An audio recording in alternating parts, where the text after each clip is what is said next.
Sabrosura pa' ti que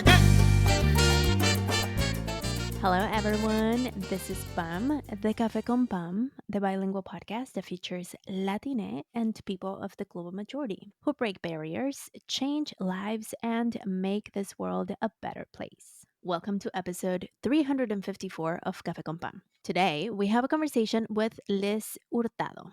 Liz is a national field manager at Moms Clean Air Force, supporting the Eco Madres program in its mission to empower and mobilize Latino communities to fight for clean air, equitable climate change solutions, and protections from toxic chemicals. Liz's background lies in the intersectionality of health equity and has spent years amplifying the need for diverse representation in health research through community engagement, education, and advocating for language justice.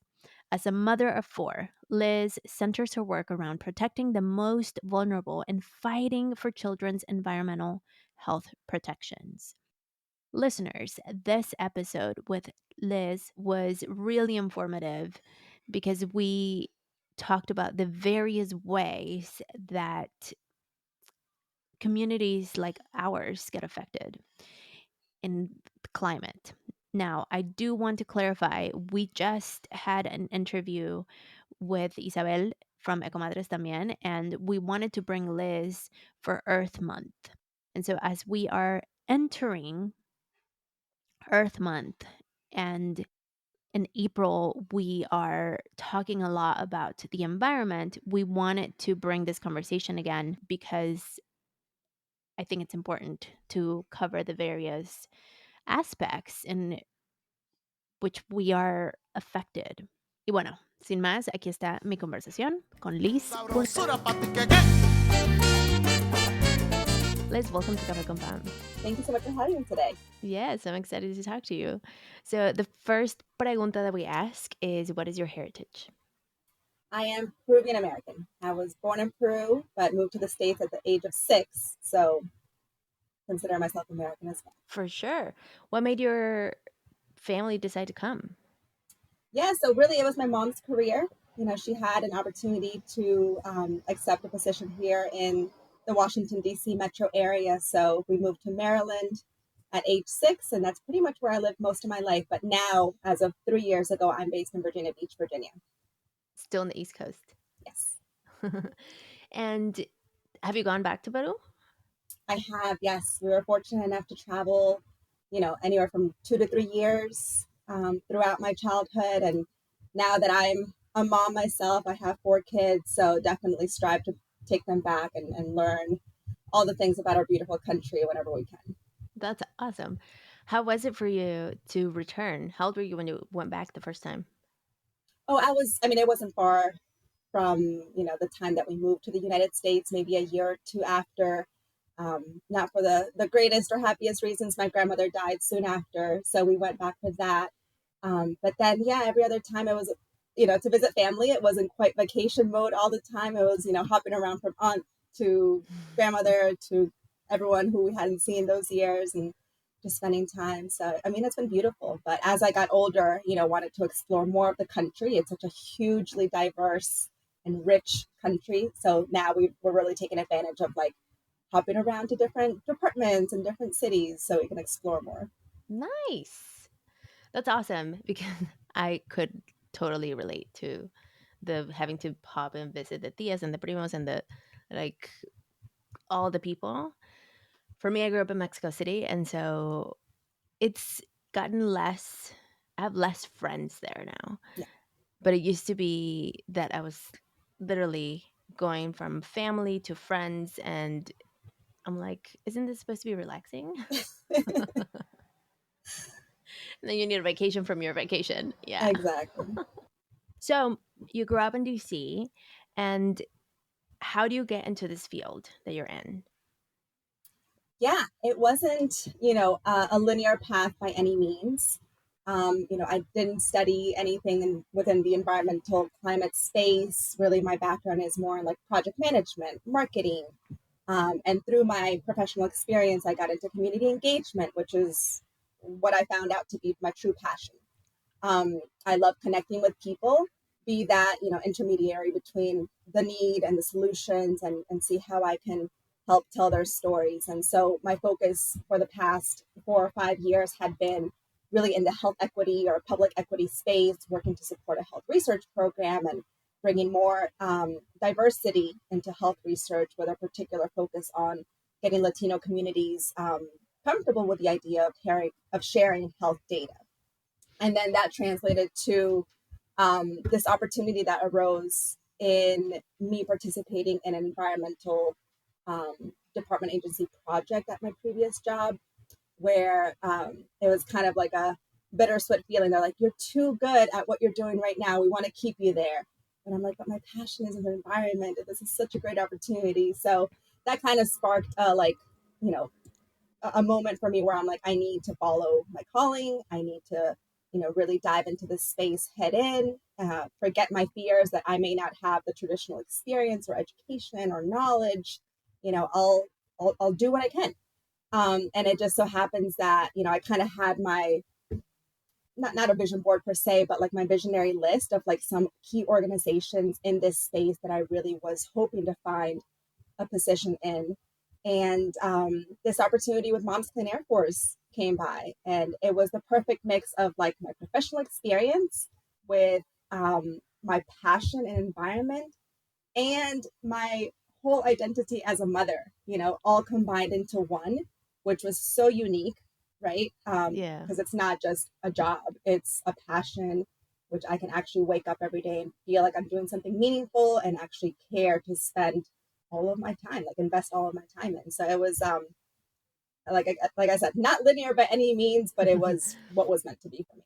We're going to dissect that. So, when you go into PM, marketing, all that stuff, when do you discover that you care about the environment?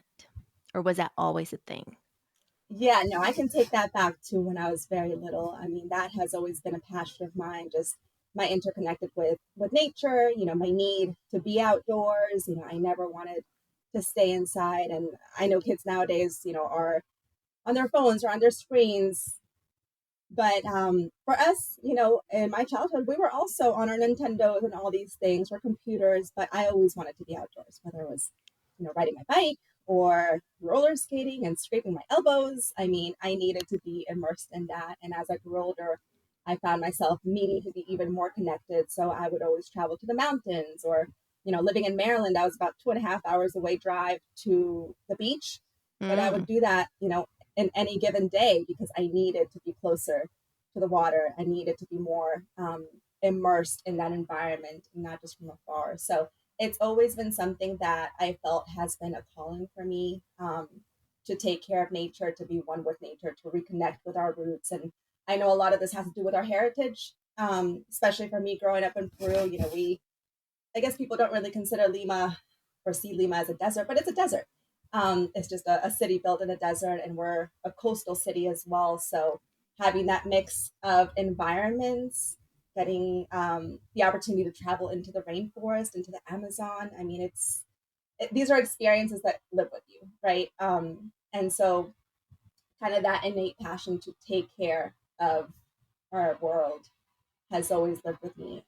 And then as I grew older and started seeing how much of a crisis we're in, I was like, I can't sit back and just watch this happen. I need to see where I can fit in, what role I can take in helping to address this or helping to mitigate this in any way that's in my power. So that was kind of the jumping point for me.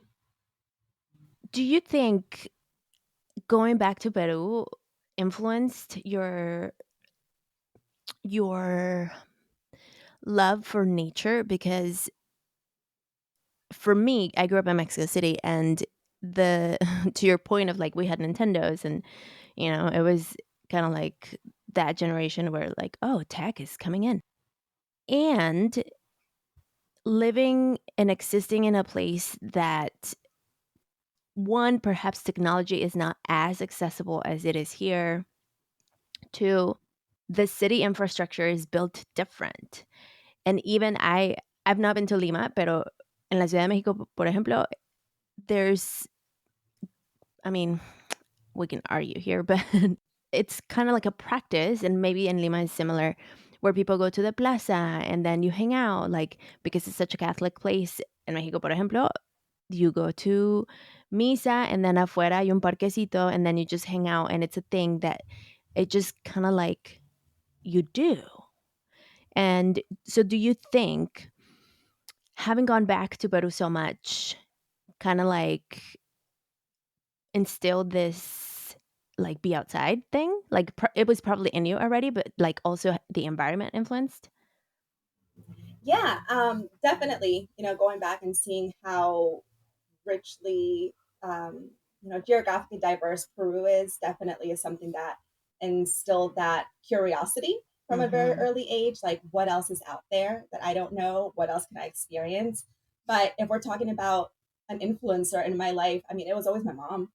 My mom, from all the various stories that she's told me of her childhood and into her, educational and professional experiences, she's always sought out those opportunities where she could travel. If it meant like, hey, I'm going to study for this one test that's going to give me a scholarship to, travel to this other country, she would seek those out specifically so that she could see what else is out there. And so we're fortunate enough, when I came around and my brother came around, that she would take us with her. And she would always plan, weekend getaways whenever we had a little break. And, living in the Maryland, DC area, we have our mountains, right? So she would take us to Luray Cavern. She would take us to the mountains. She would plan um, ski trips, which was not very common for us Latinos then. It's becoming more common now. But like she was always the one kind of spearheading these adventurous moments for us. And I know my brother feels the same. He is also very much like me in that he needs that piece of nature always fulfilling his life. I love that you mentioned the ski trips because it is, and even I would argue that to this day, it's not super like you see more brown people, pero todavía no es like a thing. I'm assuming back then it was probably really not a thing where you saw a lot of people look like you. Did you ever have conversations with your mom about it? Yeah. So interestingly enough, my mom's best friend, the friend that she grew up with in Peru, she moved to the States a few years before us, and we ended up in the same exact area as she did. And they had a home. She married an American here in the US, and they had a seasonal home in the mountains of Pennsylvania. So that was when we first started going, and it kind of became a yearly thing. And yeah, we were the only brown people there. And to this day, like I just did a ski trip with my husband in February, and I think perhaps we saw two or three others, and it was like that moment we're like, oh my god, hey, like we're waving each other down from across the mountain I because see it's you. such a rare sight. But yeah, I mean, I think it's really great that we are making those spaces. There's communities and organizations like Latino Outdoors who Mhm. really emphasizes that we belong in these spaces, right? Mhm. And it makes it easy for us to get back out there, like understanding that there's so many parts of the country and so many communities that may not even have fresh air to step outside their homes, right? So, but how do we make the nature accessible to them? How do we make or break down those barriers for folks to get outdoors where we truly belong or where we deserve to take up space?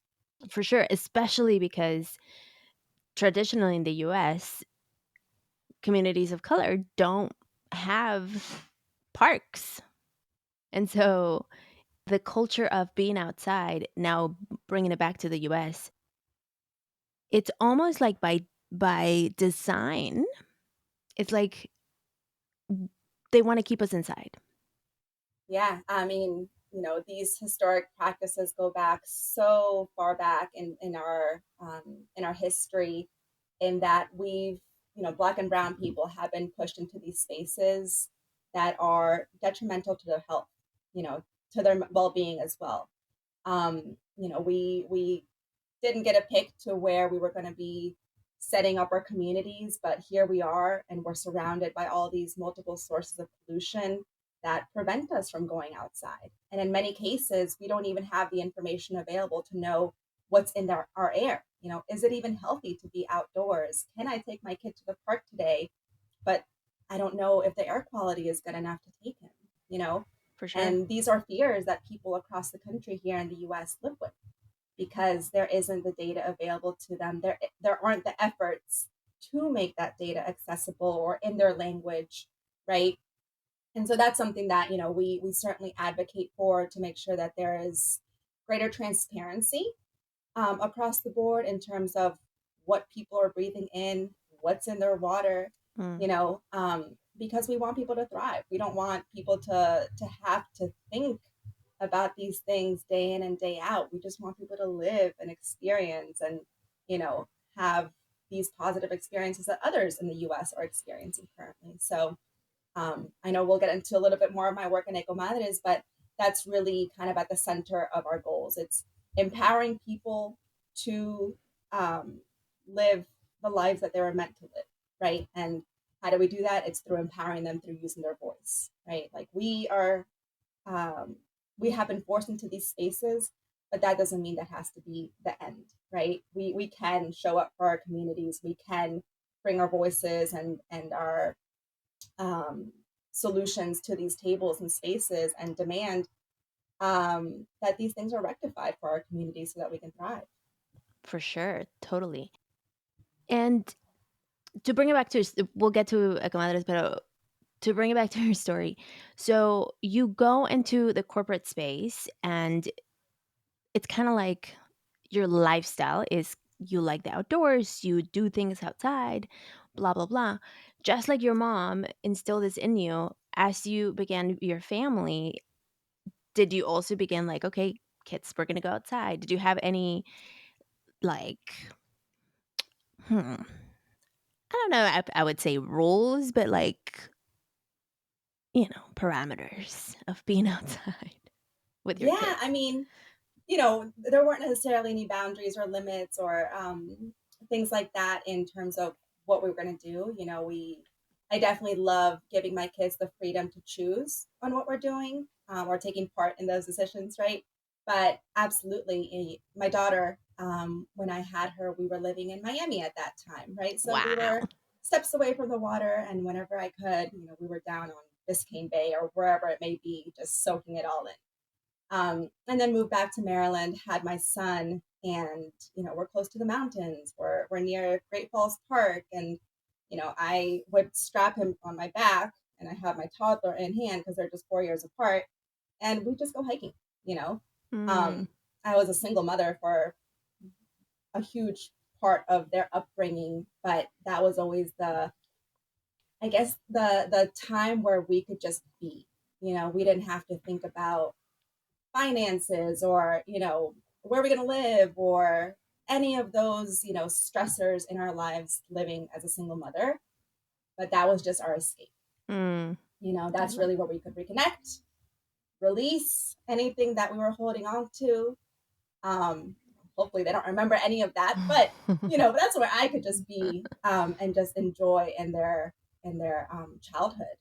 And to this day, that's what they ask. Just yesterday, despite my awful allergies, despite my son being on, allergy medications, they're like, "Hey, can we go see the cherry blossoms?"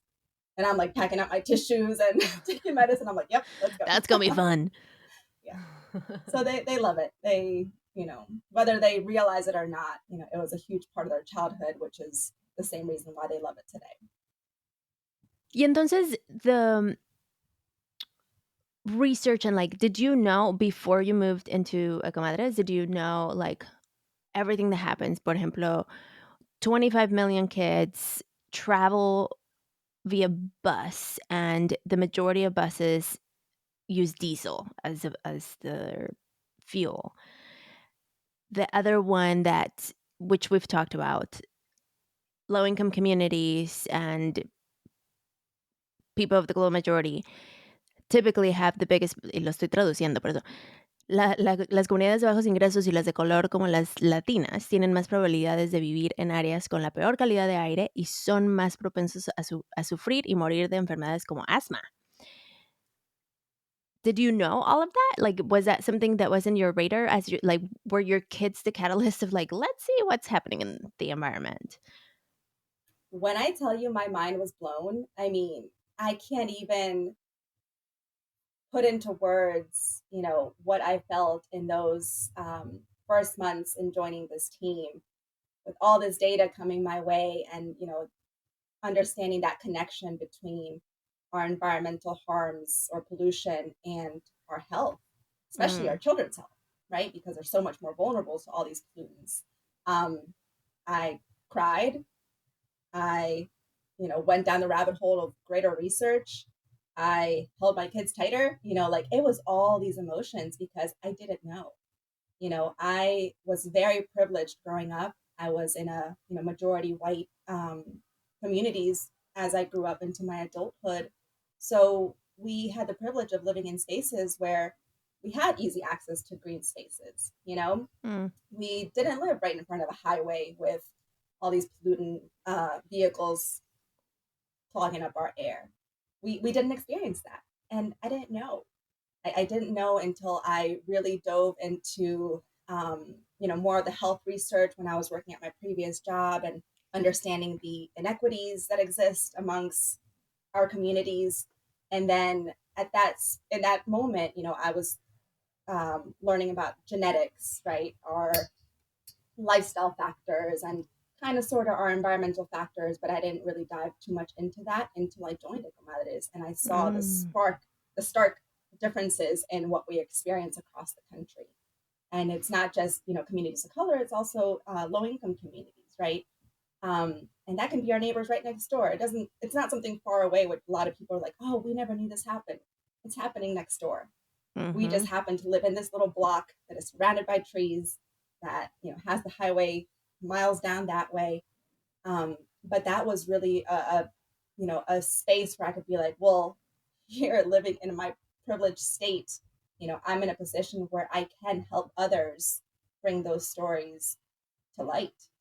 I can help kind of be that conduit to them um, identifying all the wrongs that they've been living with and help to reach those people who have the power to make decisions, to hear their stories and to really reflect on the state of this country and what we can be doing better. Totally. Okay, this is a great time to take a coffee break, and then we'll return with more questions. Sabrosura papi que. So, Liz, do you drink coffee? I do. Yeah, I cannot get my day started without coffee. How do you drink your coffee? It depends. So I love breakfast. It's the I guess my favorite part of the day. I usually have a big, fulfilling breakfast, and it's usually salty. And Nice. so then my coffee is sweet. A little bit of oat Mm. milk or almond milk and some sugar. On days where I choose to have like a, you know, Nutella and banana toast, which is super sweet, then I'll take my coffee black. It just depends on the day. Oh, so you use it as balance. It's balance. Nice. I love that. On my end, I am today I'm drinking Four Sigmatic Balance. So typically I drink Think. So I've been using Four Mm, Sigmatic for a long time. I have tried other mushroom coffees and they're like anxiety galore. So I went back to the one that works, which is Four Sigmatic for me. And I have a code, Stay Shining, if you want to get 10% off. love that.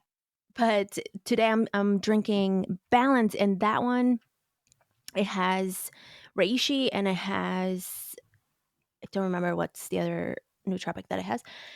But basically, it's not such a like it makes you super focused type of coffee. The Hmm. Think one does. This one, it's more like, all right, chill, but you still have your coffee. And the reason why I'm drinking that one today is because yesterday I was the closing keynote for a conference. And so it was like super high energy. And so today I'm trying to like chill out. And that's why like I'm drinking my low balance. I'm gonna need you to send me that link and code after this. I've Yes. tried Rise mushroom coffee. That's the one and only I tried, and then I was like, you know what? I'm just gonna stick to my regular coffee. So I'm open to trying new things. So no shade to Bryce, but I that one is one that I literally I don't mind the earthy flavor. So everyone complains like it tastes like dirt. Well, it is dirt. And so that I don't mind.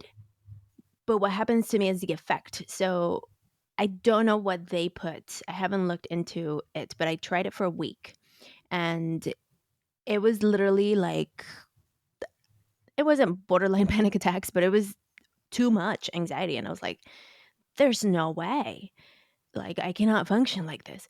And so that one didn't work for me. Yeah, that is so interesting how our bodies are so different and react Hmm. so differently. That one actually was better for me than coffee. I couldn't get The past the flavor. earthy taste. Yep, that was me. I know lots of people are like, it tastes like actual, like I'm literally eating the mushrooms of the earth. And I'm like, we probably are. So yeah, I understand that the flavor is the thing. But do you have a favorite coffee shop in Virginia? Oh my gosh, yes, we have so many here. I in my 3 years here, I still haven't gone to the mall. But we are just about 15 minutes to the boardwalk, and they have a whole spread of coffees, maybe every 2 blocks. And there's this one, I think it's called Java Surf, if I'm not mistaken. But they have Hawaiian coffee and all Mm, different combinations that you can think of, and that has to be my favorite. Yeah, I don't think I had even tried Hawaiian coffee before then, but it was truly delicious. I love that. You know, Hawaiian coffee doesn't get enough love, I don't think. No, I hadn't seen it before. I know. I do like Hawaiian coffee. It's like specific, pero it's good. We do have a Hawaiian coffee shop here, and I drink their coffee from time to time, and it's good, but it's not like Colombian coffee or like that's like the standard. Which I mean, to their credit, like Colombian coffee is considered one of the best Amazing. coffees. Yeah, Yes. absolutely. So let's get back to the show. Sabrosura pa' ti que. Okay, Liz. So how do you get this job at Ecomadres? ¿Cómo sucede? A lot of Googling, a lot of time spent on LinkedIn and Indeed and all those search sites. I took my time. I really did take my time. I wanted to make sure that my, next move was very intentional. I didn't want to find myself in a position where I was feeling more of the like, what am I doing here? Right? Am I fully immersing myself in this career or is it just another job?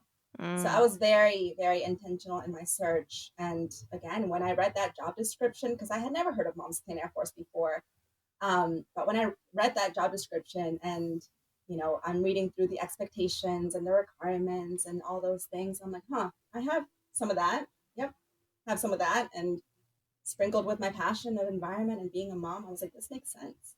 I was like, this almost makes too much sense to be true, right? And I know we as women often go through this period of like imposter syndrome, right? Like we don't meet all the qualifications that they're asking for, so I'm just not going to apply for that. And that was my case for like half a second. And I'm like, you know what? I'm done with that. I've done this far too often in my life where I'm like, I don't know that that is the right fit for me, or fear of being turned down. I'm like, you know what? I have nothing to lose. I need to just jump in. And I did. I interviewed, met some incredible people through that interview, and I was like, yeah, this is it. I was like, this is really where I want to be. And they, I guess, felt the same. So they hired me. And here I am years later. And what is your role? I'm a national field manager, and I specifically focus on our Latino engagement program called Ecomadres. So, as a national field manager, I work with our team from various states across the country in what their local or state initiatives are. How do we amplify that at the national level? And with Ecomadres, obviously it's through a Latino or Spanish language lens. How do we reach our communities? How do we make sure that we're being intentional and bringing them into these spaces? How do we provide the educational component so that everybody has this level of understanding about the connections between environment and our children's health and climate change so that they can take action and they can feel empowered to take action with us. Mm, I love that. So I do want to talk about because we recently released the episode with Isabel, who's also part of the Ecomadres team. And I love that we're having this follow up because I'm like, oh, let's talk about this. So we got a comment on YouTube who said by the Liquid Llama, I'm Latino and the rainforest is thriving more than ever. I've been there and I can tell you that climate change is a lie. What would you say? Breaks my heart to hear that, because that's something, we have to battle so often here in the US, where we face climate deniers, and Why do you think that happens? greed. Mm, It's greed. It's people saying, well, if I admit that this is happening, that means I need to do something about it. mm. And that might mean, My comfort's going to be disturbed. yeah, I can't speak for everybody, obviously, but that's my understanding of that. I can't find another possible reason, right? We're talking about children's health. We're talking about families' livelihoods being destroyed by corporate greed, right? Mm-hmm. And I can't see another possible reason for people not to think about future generations or what we're doing to our world.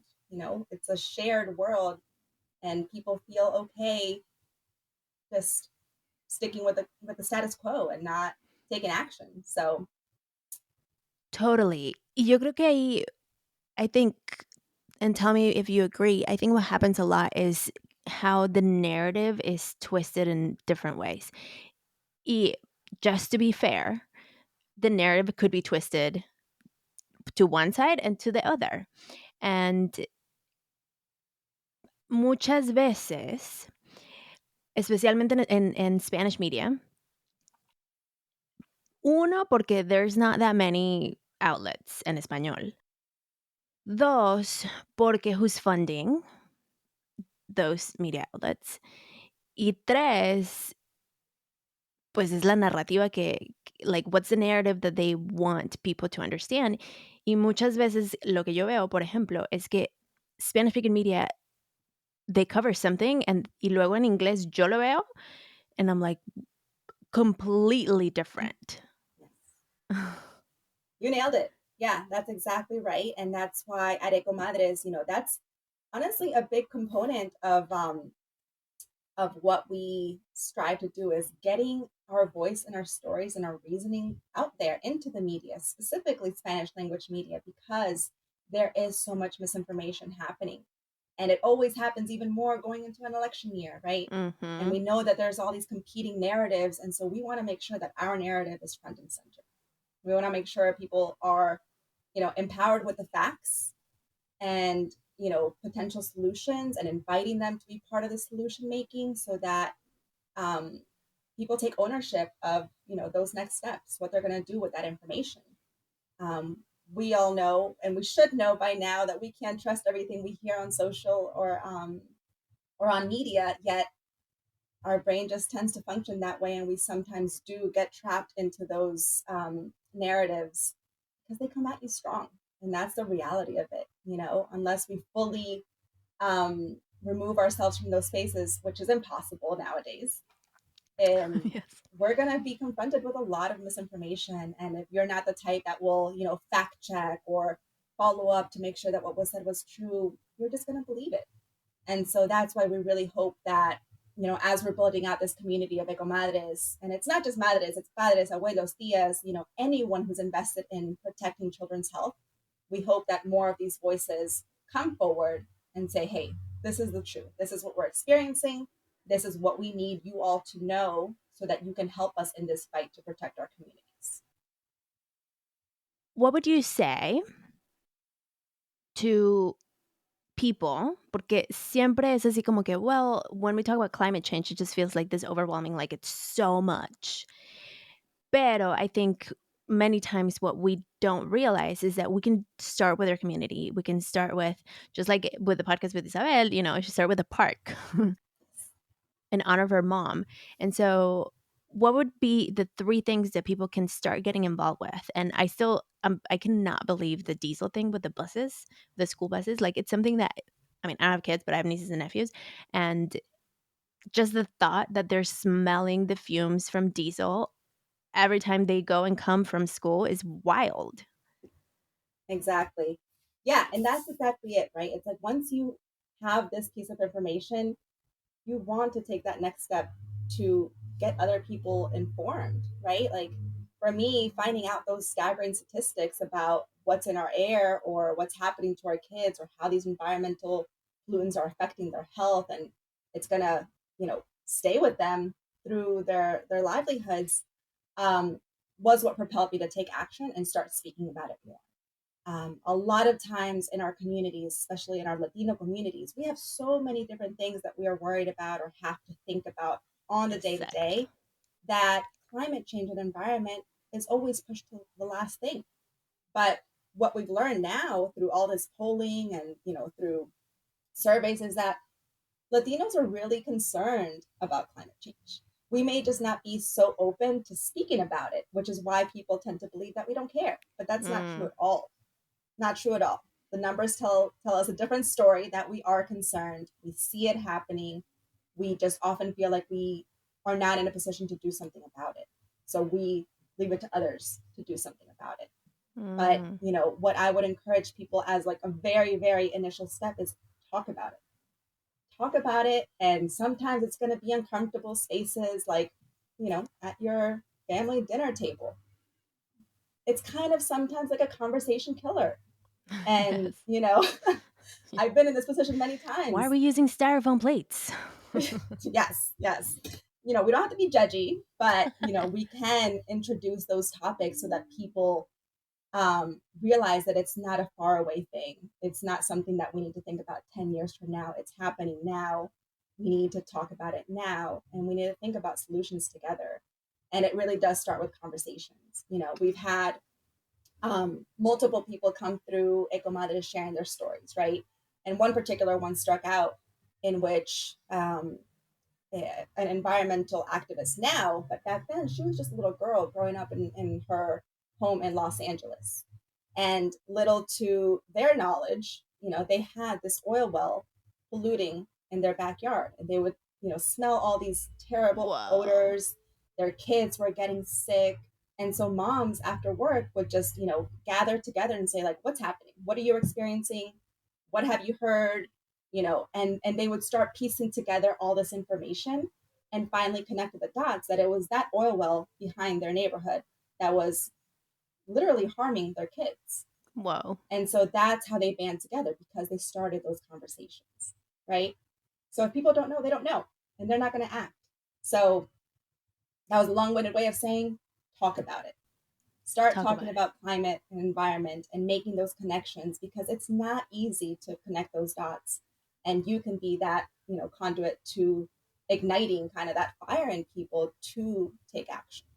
And Ecomadres tiene mucha información en inglés y en español. And so, especially for the other things that Earth Day, I think, needs to be every day. Yes. Because, yeah, well, we are taking action and there's a lot of conversation and buzz around it. Mm-hmm. It's what do we do every day to make sure that we're not adding to the issue? Yeah, I love that. And just like Earth Day should be every day, Hispanic Heritage Month should be every day, right? Right. And I think it's great, to have these events pop up in our community where we can go and find what makes sense for us to do, right? It's not easy to identify what more we can be doing. Like, yes, we're conserving energy at home by turning off our lights when we're not in the room. Yes, we're recycling the bags. We're exchanging a plastic bag for now a reusable bag. Like, we're doing all these little things that are within our power, within our knowledge to do. But there's a whole world of other things that we can be doing, right? Mhm. And so, at a large scale here in the US, we have the power to use our voice and speak to our elected officials and saying, this is what we need to happen Mhm. to protect our families, our communities, our livelihoods.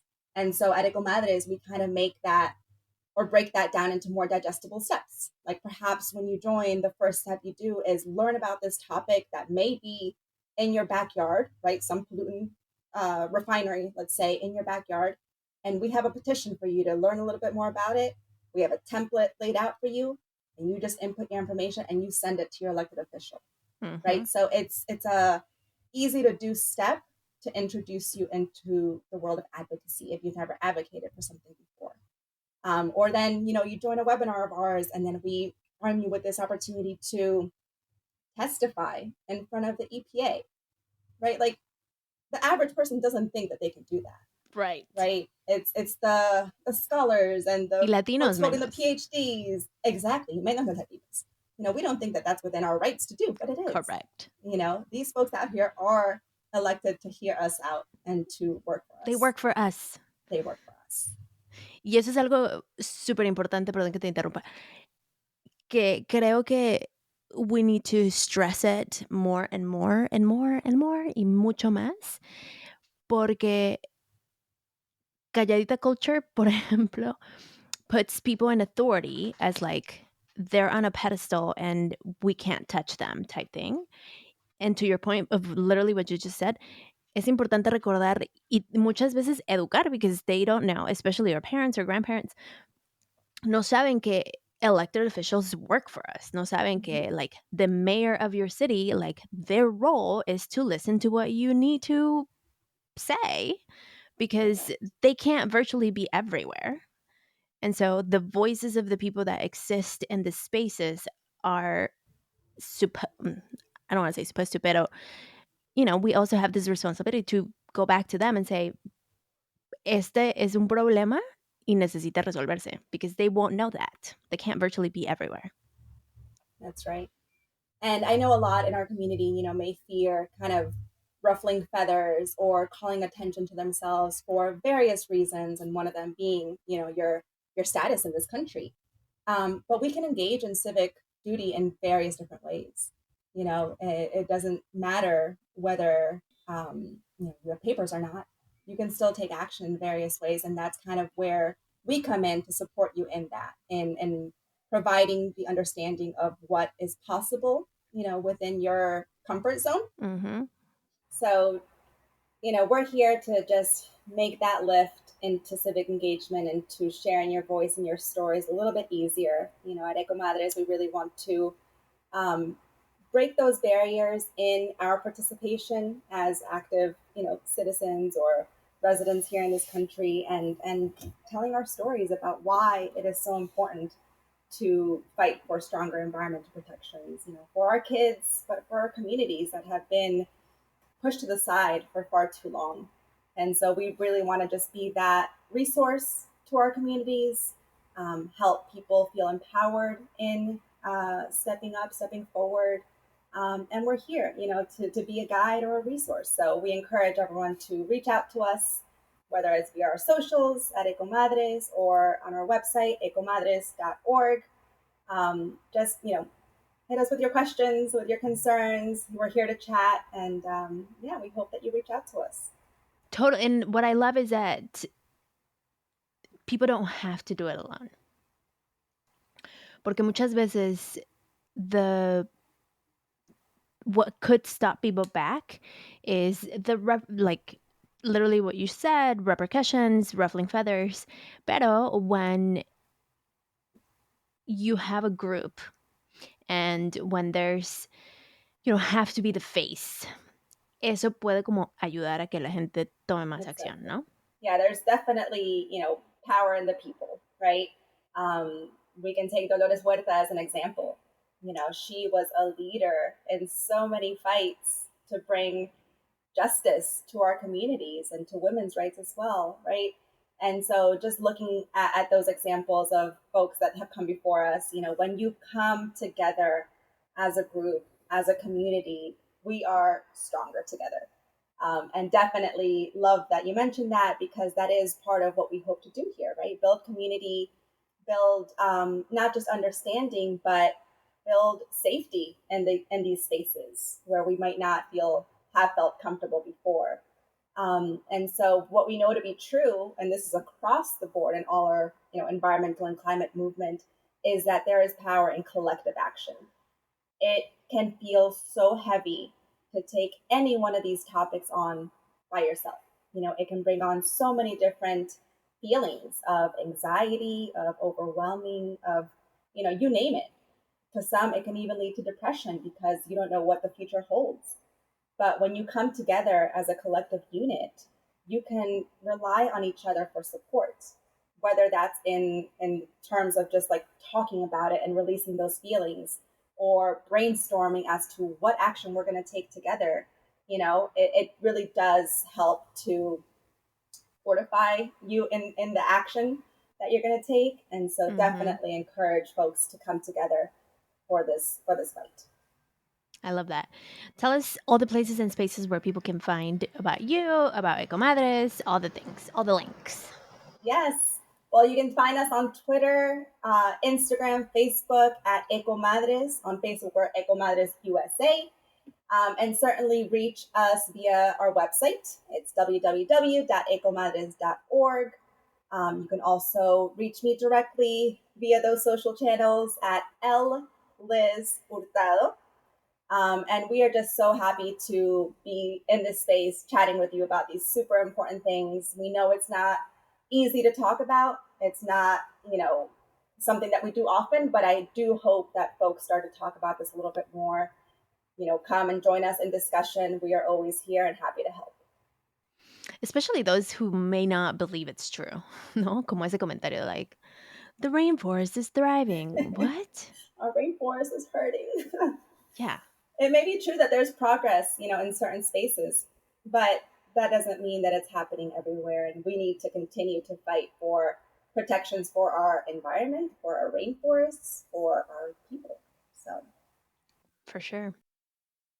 Liz, last few questions. Do you have a remedio that you want to share with us?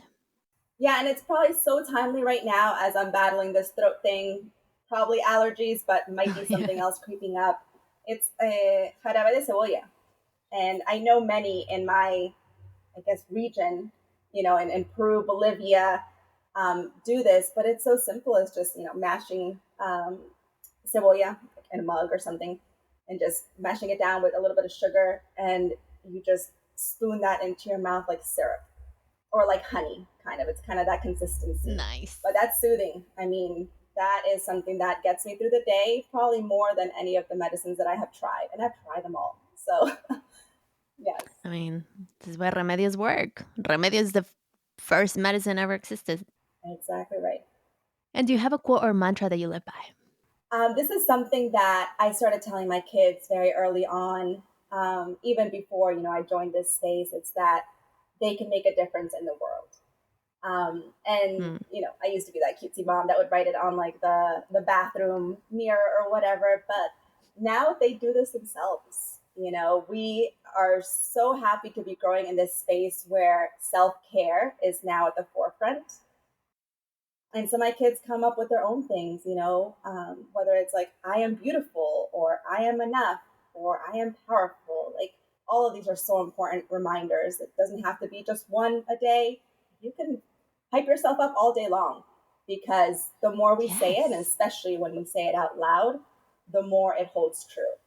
Um, Words are powerful. The same way negative words will impact us negatively, the more we say these powerful, reaffirming, reassuring words, the more impact it will have on our day to day.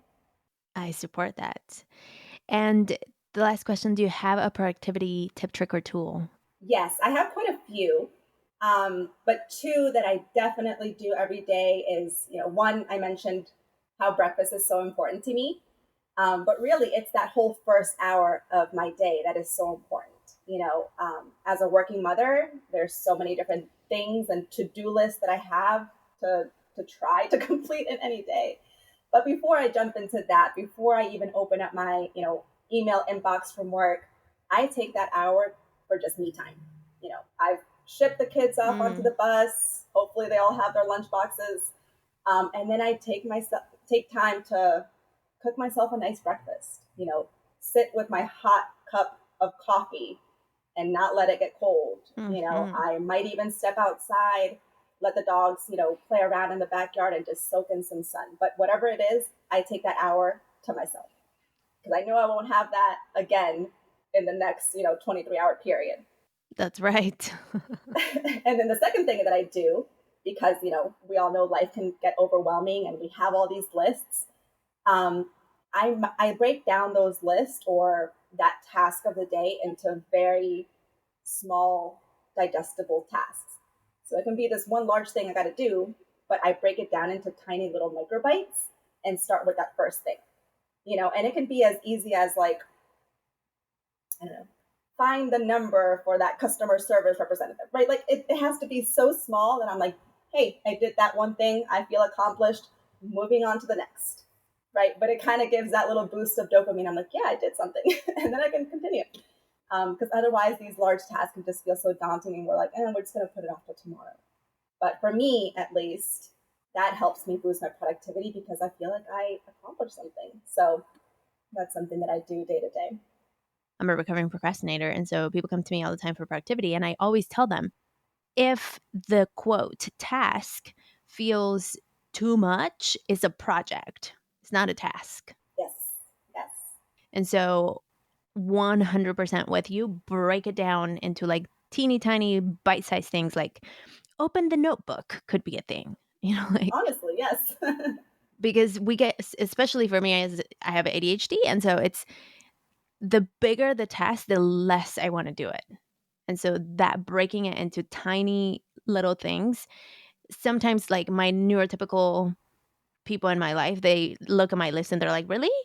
Really? And I'm like, listen, it works for me. Don't judge If me. I could show you my notebook right now, I myself have ADHD.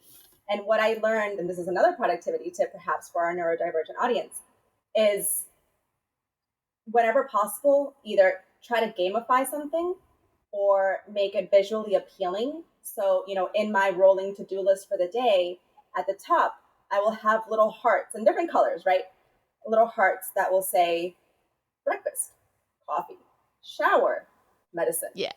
And as I go through each one of these tasks, I will fill in those little hearts and I color them in. And then I have like this must do list, but then I also have like, what did I do for myself? And throughout the day, I'll just color this in. And it's just a visually appealing reminder for all the things that I have to do in my life. And as someone with ADHD, that has really helped, because everything else just sometimes seems mundane and just heavy, but that just makes it a little bit more lighthearted to get through the day. Yes. Gamifying things is the best. And yeah, I like one day I'm going to create a video, like not a video game, but like some sort of maybe a video game to get people to get things done. Because with you 100%, when I try to make my to-do list super fun as well. I have post-its. I use all the things. And, it's like it makes a difference. Absolutely. Well, Liz, thank you so much for coming to Cafe con Pam. This was awesome. Thank you for your work. Definitely, listeners, check out Ecomadres. I do love the work that they do. It's a great space. You can find local groups for based on your location. So invite your abuelas, your tías, your mamás, tíos, everyone, porque también hay recursos en español. I think it's something that's really key, especially porque lo que platicamos, we get narratives from various different sides, and why not keep exploring and apply critical thinking to what we do. So, Liz, thank you so much. Thank you so much for having me. It's been a pleasure being on your show. Thank you. Sabrosura pa' ti que. Okay, listeners, that was my conversation. Please do screenshot, tag us, let us know what resonated with the episode. I hope you learned a lot from the various data points that we shared. We didn't share too much on the data, but I think I found Ecomadres is a great resource to just explore. It blew my mind to learn about the buses because, as a child free woman, thinking about the fuel that is used in school buses is not something that necessarily I have to think about because I don't have to deal with it on my daily life. However, I do have nieces and nephews, and the majority of them take the bus. And so because of the various realities that our community has to live with, like working parents or parents that have multiple jobs. And so we have to rely on public or school transport. Having this information, I think it's really important because we don't know what we don't know. And so having information allows us to make more informed decisions. Y bueno, if it's your first time here, welcome to Café con Pam. I hope you enjoyed it. I hope you stay. I hope you come back. This is your opportunity to hit subscribe, to hit follow, to drop some stars, to leave a review if you feel called to do so. It helps us a lot. The more reviews the podcast has, it really supports the credibility of the show. It supports potential listeners who may be thinking about tuning in. And so, your thoughts, your words, your time, your stars really is an easy way for you to support. As an indie podcast, as a small business, your supports really help. So, thank you so much for considering and taking the time to leave them. Y por otro lado, I would love to stay connected. Follow at Café con Pam Podcast on Instagram and Facebook.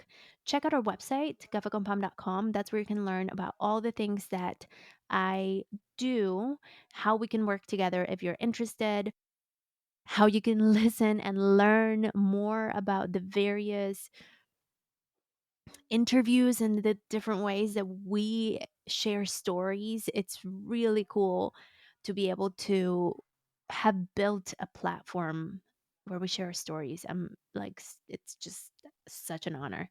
And recently I did a closing keynote for a business conference, and it warmed my heart to be able to tell the story of Pam 8 years ago when she had an idea and a microphone she bought online from a retired rapper, and how we have arrived into this moment where we have over 350 stories, and it's just the beginning. And I remember during that speech, actually, I share how I almost quit. And thanks to you, listeners, because you don't let me, here we are still. And so we wouldn't be here with over 350 stories if you didn't listen. So thank you. Thank you so much for continuing to show up, for being here week after week, or when you binge us, or whenever, when you tune in. But it does help to subscribe and to rate and review if you're still here. I recorded this in the past because next week, or the week when you're listening to this, I'm going to be in full blown move. The week when I'm recording this, I'm packing my old apartment. The week when you are listening to this is when I am going to be unpacking, basically. And so I wanted to make sure that this was recorded in case there were some challenges with the internet, something happens. And so we're being proactive here. Look at me, recovering procrastinator, being proactive. It took me a lot. It's 3 p.m. I'm recording this at 3 p.m. I was supposed to do it at 7 a.m., but hey, we did it. And that's an accomplishment. So, listeners, thank you so much for being here today. I so appreciate you. Un abrazote. Y bueno, como siempre, stay shining. Sabrosura pa' ti que